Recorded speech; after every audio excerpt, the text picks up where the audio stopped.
10 दिन बीत गए, कोई राहत महसूस हुई? जीवन में कोई बदलाव आया? शायद नहीं। चलिए विस्तार से समझाता हूं। आज से 10 दिन पहले सरकार ने पेट्रोल और डीजल से एक्साइज ड्यूटी को कम किया था। दिवाली से एक दिन पहले, उस दिन का दिन है और आज का दिन है। अंतरराष्ट्रीय स्तर पर कच्चे तेल के दामों में उतार चढ़ाव होते रहे, पर दाम हिंदुस्तान में अभी तक स्थिर है। और यकीन मानिए कि आगामी 5 विधानसभाओं के चुनाव तक ये दाम इसी तरह स्थिर रहेंगे। मेरे इस तथ्य के पीछे, मेरे इस कहने के पीछे तथ्य भी हैं, जिस पर आज विस्तार से चर्चा करते हैं। नमस्कार दोस्तों, मैं Anil RS. Tiwari important affairs में आपका स्वागत करता हूं। आज इसी विषय पर चर्चा करेंगे। दीपावली से पहले जब इस चैनल का इंट्रोडक्टरी वीडियो मैंने डाला था, तब मैंने दीपावली का जिक्र किया था और कहा था कि उस दौरान कई मुद्दे, महत्वपूर्ण मुद्दे जो हमारे जीवन से, जनजीवन से सरोकार रखते हैं, उन पर विस्तार से चर्चा नहीं हो सकी। मैं कोशिश करूंगा कि आगामी कुछ दिनों के भीतर इन मुद्दों पर विस्तार से चर्चा करूं। आज उसी कड़ी में सबसे पहले बात करते हैं एक्साइज ड्यूटी। पेट्रोल और डीजल से केंद्र सरकार की एक्साइज ड्यूटी कम होने का क्या असर पड़ा है और इस निर्णय को लेने में सरकार ने कितनी देर की है, और यह निर्णय अगर समय से चरणबद्ध तरीके से लिया गया होता तो हमारे जीवन पर उसका क्या असर पड़ता। आइए आज उसी पर चर्चा करते हैं। मैंने कुछ पॉइंट्स तैयार कर रखे हैं, हम उन्हीं पॉइंट्स के आधार पर चर्चा करेंगे। दोस्तों, 3 नवंबर के दिन केंद्र सरकार ने निर्णय लिया और पेट्रोल से 5 रुपए और डीजल से 10 रुपए एक्साइज ड्यूटी कम कर दी गई। अगले दिन ये निर्णय लागू भी हो गया। निर्णय लागू होते ही बाजार में पेट्रोलियम कंपनियों ने पेट्रोल और डीजल के दामों में कमी कर दी, पर उसका कोई असर हमारे जनजीवन पर नहीं पड़ा। क्यों नहीं पड़ा? चलो ये जानने से पहले ये जान लिया जाए कि सरकार का मोटो क्या था। सरकार ये चाहती थी कि जनता के हित में कोई निर्णय लिया जाए, महंगाई से लोगों को राहत मिले, पर उसका रिएक्शन क्या हुआ? सरकार का मोटो तो अच्छा था, बट उसका रिएक्शन क्या हुआ? रिएक्शन ये हुआ कि एक्साइज ड्यूटी कम होने का कोई भी प्रभाव बाजार पर नहीं पड़ा। किसी भी चीज की कीमत नीचे नहीं आई, क्योंकि आप लोग जानते होंगे, भली भांति मेरी इस बात से सहमत होंगे कि एक बार जब महंगाई बढ़ जाती है तो वो कभी नीचे नहीं आती। इसलिए सरकार की जिम्मेदारी ये होती है कि उस महंगाई को बढ़ने न दिया जाए, उस पर अंकुश लगाए रखा जाए, क्योंकि एक बार वह उस अंकुश से बाहर निकल गई तब फिर उस पर कंट्रोल करना काफी मुश्किल होता है। ईंधन के दामों का भी इसी तरह से बाजार पर प्रभाव पड़ा। रिजल्ट में महंगाई पर कोई असर नहीं पड़ा, महंगाई जस की तस बनी रही। पूरी त्योहारी सीजन बीत गई। हमारे हिंदुस्तान में हम लोग देखते हैं कि अगस्त सितंबर का महीना आते से ही त्योहार शुरू हो जाते हैं, और इसी दरमियान हिंदुस्तान में आम जनता सबसे ज्यादा खरीदारी करती है। तो सरकार और जो भी सिस्टम है उसकी जिम्मेदारी होती है कि उस दौरान महंगाई बढ़ न पाए, क्योंकि हमारे वहां पर गरीब मध्यम वर्ग के लोगों के लिए त्योहार की सीजन ही एक उत्साह, खरीदारी, या आप समझिए कि हर तरीके से अपने लिए कुछ हासिल करने का, कुछ पाने का उस समय होता है।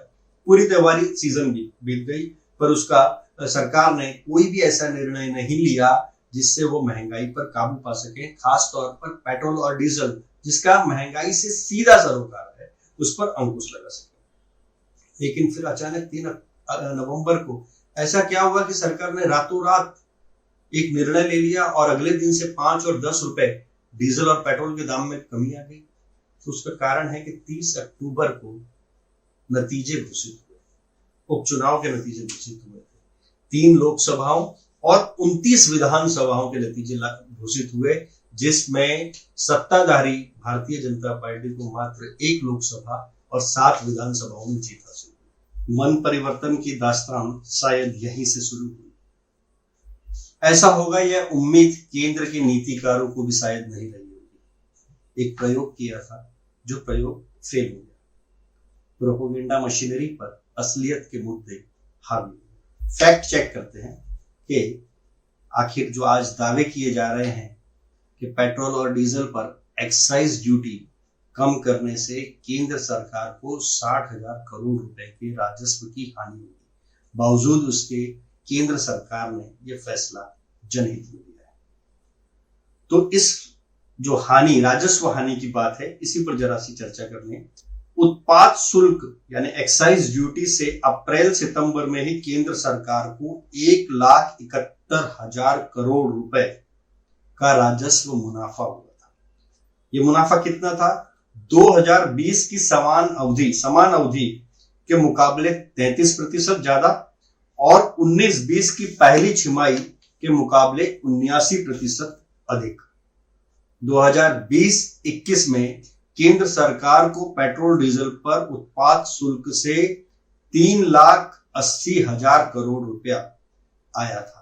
तो उत्पाद शुल्क में कटौती क्या पहले नहीं हो सकती थी? इससे कौन सा नुकसान होता था केंद्र सरकार?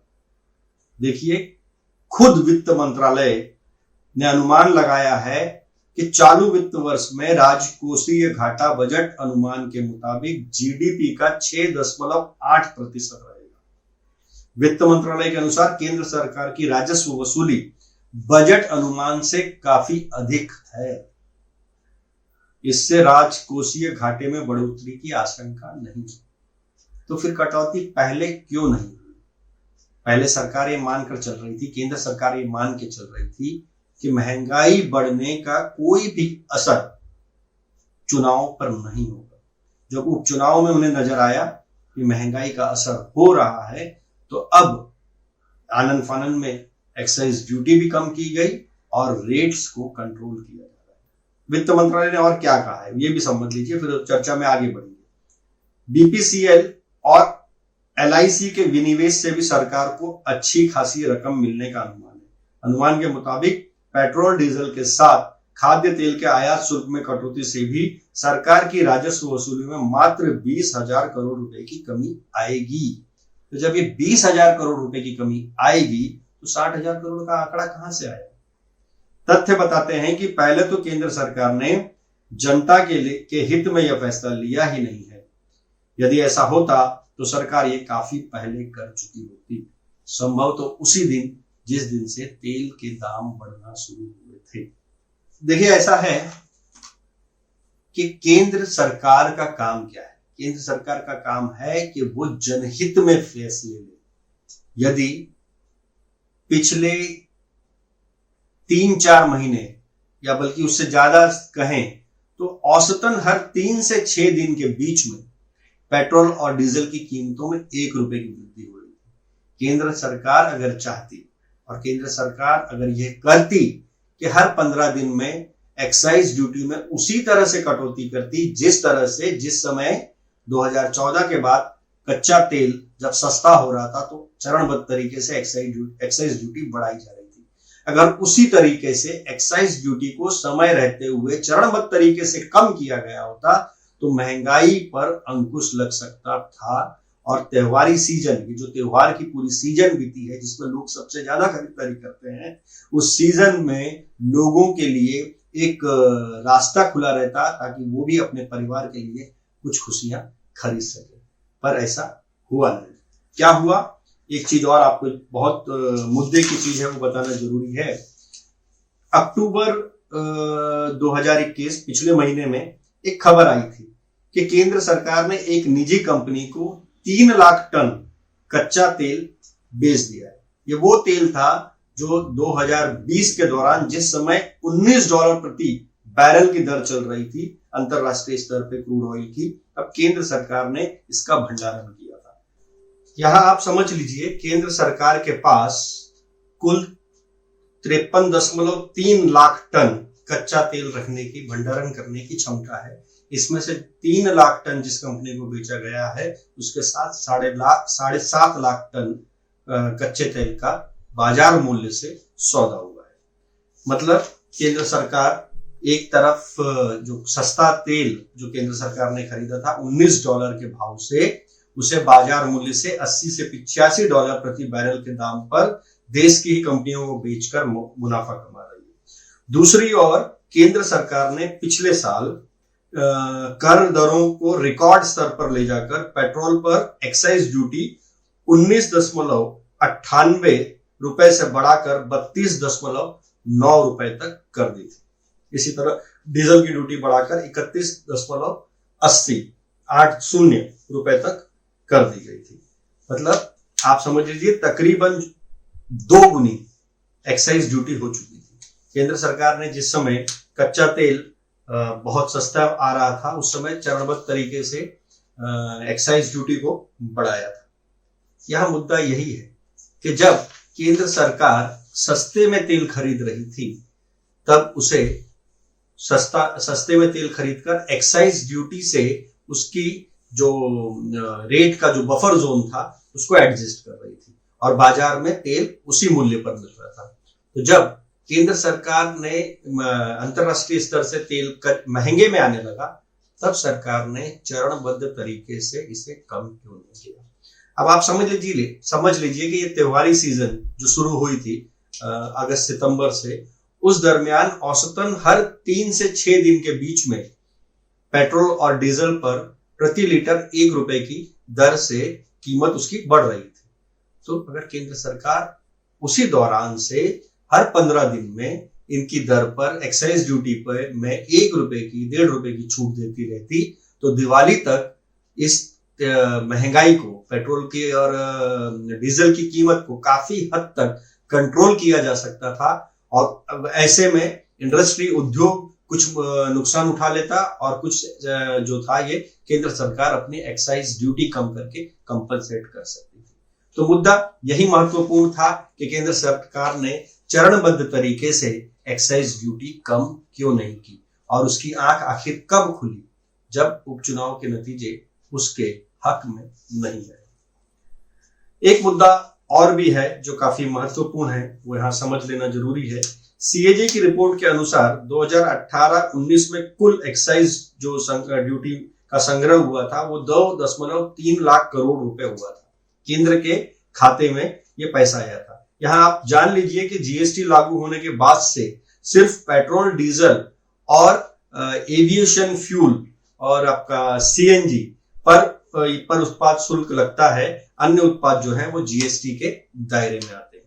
तो सीएजी के अनुसार 2018-19 में कुल एक्साइज संग्रह जो था वो 2.3 लाख करोड़ हुआ था। इसमें से राज्यों को मात्र 35,874 करोड़ रुपए ही वितरित किए गए, जबकि उससे पहले के वर्ष में 2017-18 में 2.58 लाख करोड़ रुपए में से 71,759 करोड़ रुपए राज्यों को दिए गए थे।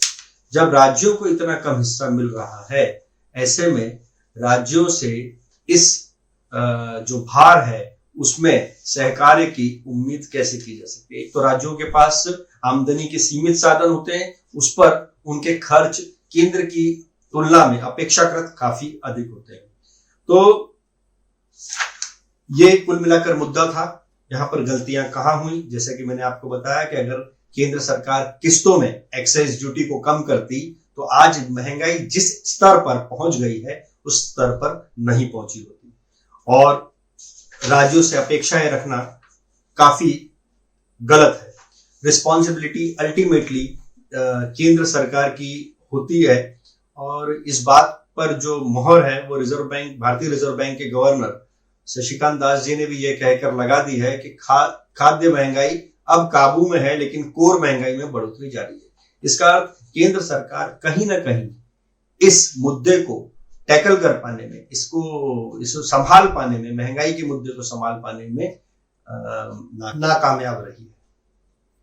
आप लोग क्या सोचते हैं इस बारे में, जरूर बताइएगा। कमेंट सेक्शन में कमेंट करिए और इस चैनल को लाइक और सब्सक्राइब करिए। धन्यवाद। नमस्कार।